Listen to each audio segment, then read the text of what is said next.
પવિત્ર બાઇબલના ઐતિહાસિક અભ્યાસના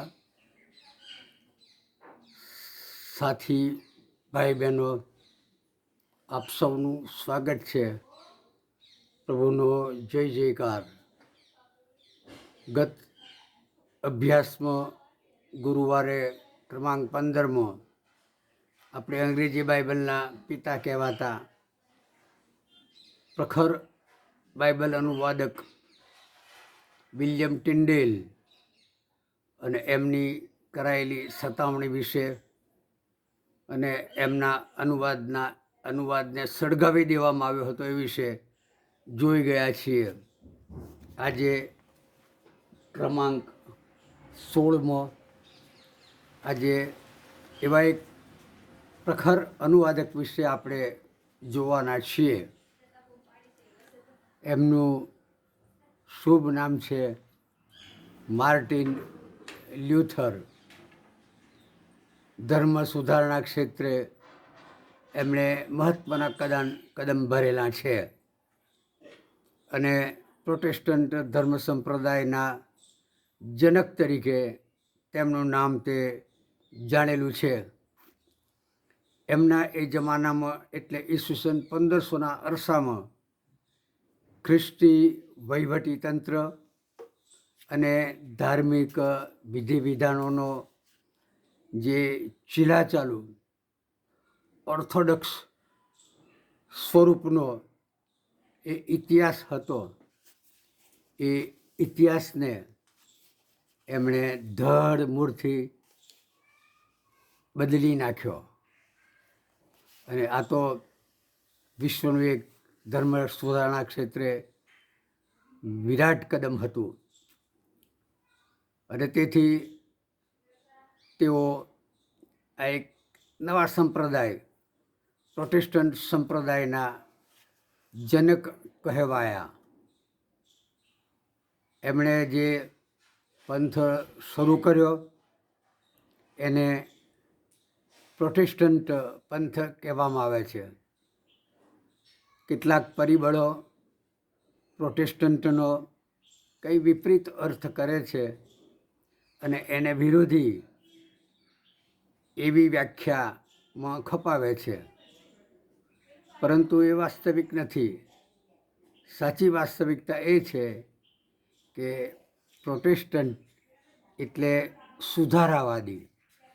ક્યાંક શરતચૂક થતી હોય ત્યાં રસ્તો બતાવનાર, અને એ રીતે આપણે પ્રોટેસ્ટન્ટ પંથને મૂલવીએ તો એને ન્યાય આપ્યો એમ આપણે કહી શકીશું.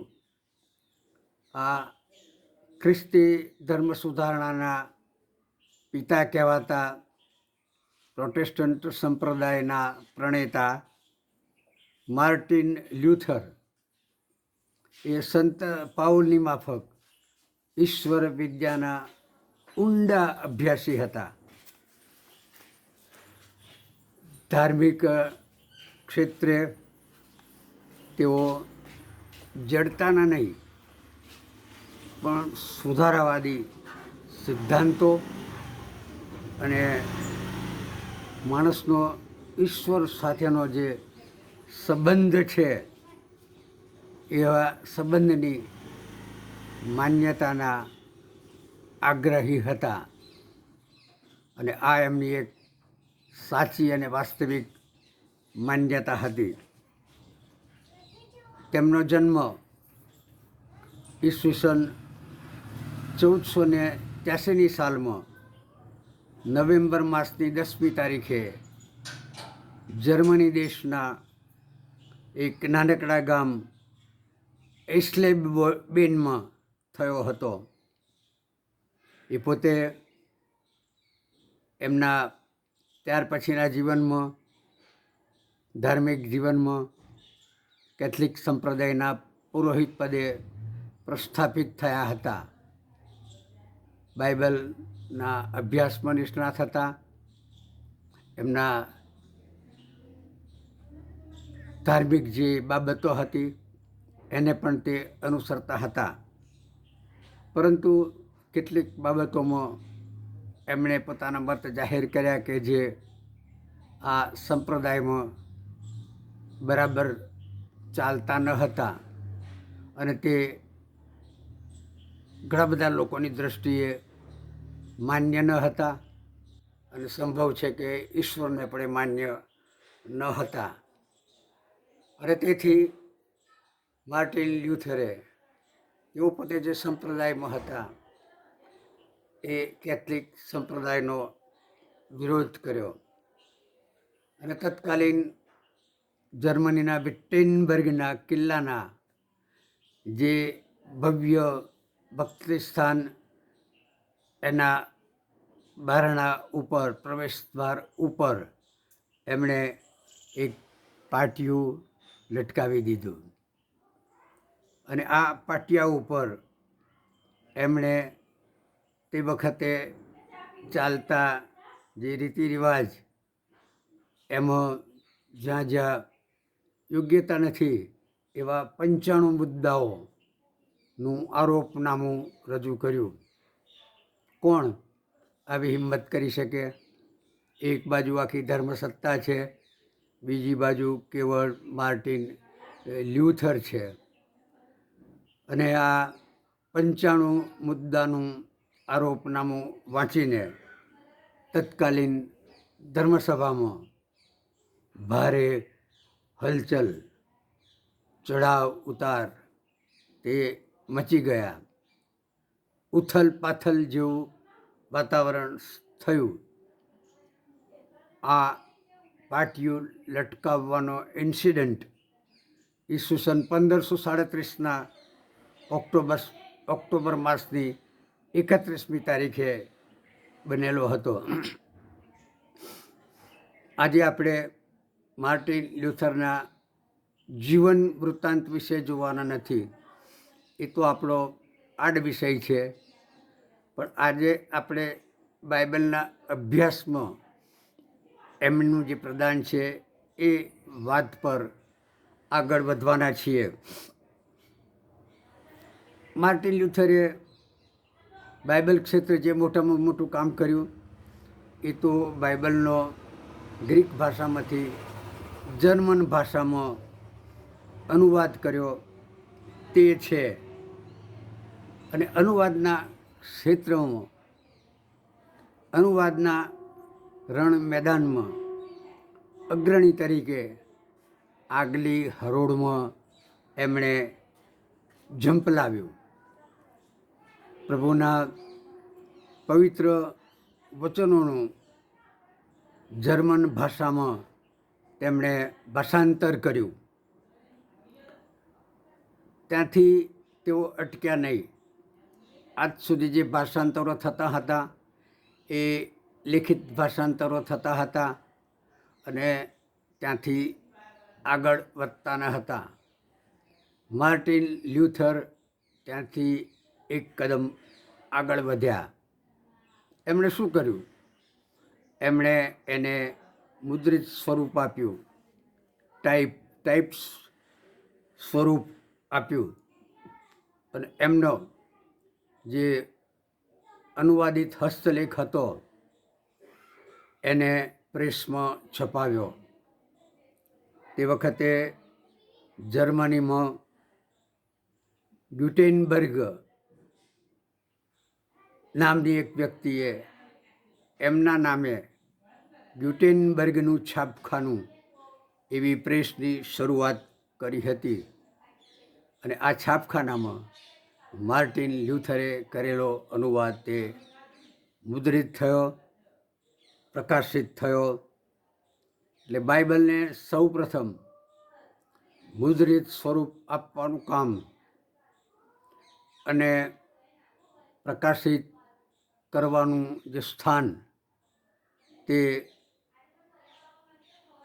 વિશ્વની આ જર્મન ભાષાને મળે છે. અને અનુવાદક તરીકે પ્રકાશિત કરવાનું અને મુદ્રિત કરવાનું કામ એનું શ્રેય તે માર્ટિન લ્યુથરના ખાતામાં જમા થાય છે. આમ પવિત્ર બાઇબલને સર્વપ્રથમ મુદ્રિત અને પ્રકાશિત કરવાનું સન્માન એમને મળેલું છે. એ મોટી વાત છે અને એ એમની અને એમના ભાષાંતરની વિશેષતા છે. માર્ટિનનું આ ભાષાંતર ભવ્ય રીતે પ્રસિદ્ધ થયું, કારણ કે લોકો ઇંતજાર હતા બાઇબલ વાંચવાને માટે, આતુર હતા કે પવિત્ર બાઇબલમાં શું લખ્યું છે તે વાંચવાને માટે.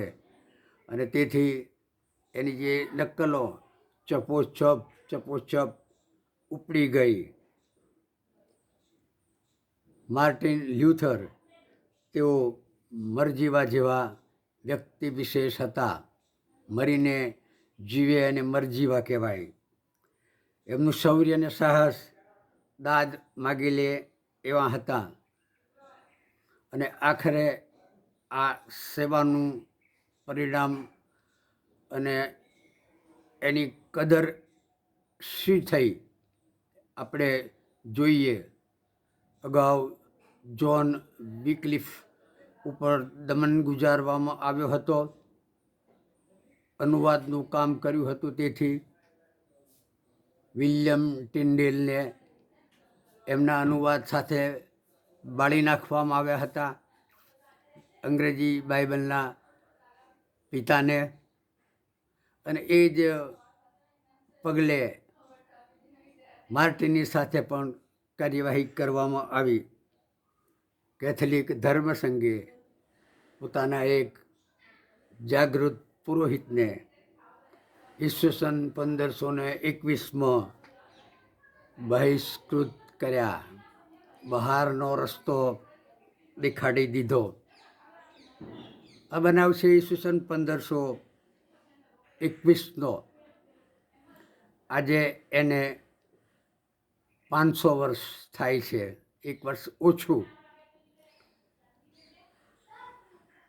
અને એ 500 વર્ષમાં માર્ટિન લ્યુથરના જે જાગૃત અને અનુયાયીઓ, જેઓ એમની વાતને સમજ્યા, જેઓ બાઇબલના આગ્રહી હતા, જેઓ બાઇબલ વાંચવાને માટે ઇંતજાર હતા, તેઓની સંખ્યા એક પછી વૃદ્ધિ પામતી ગઈ.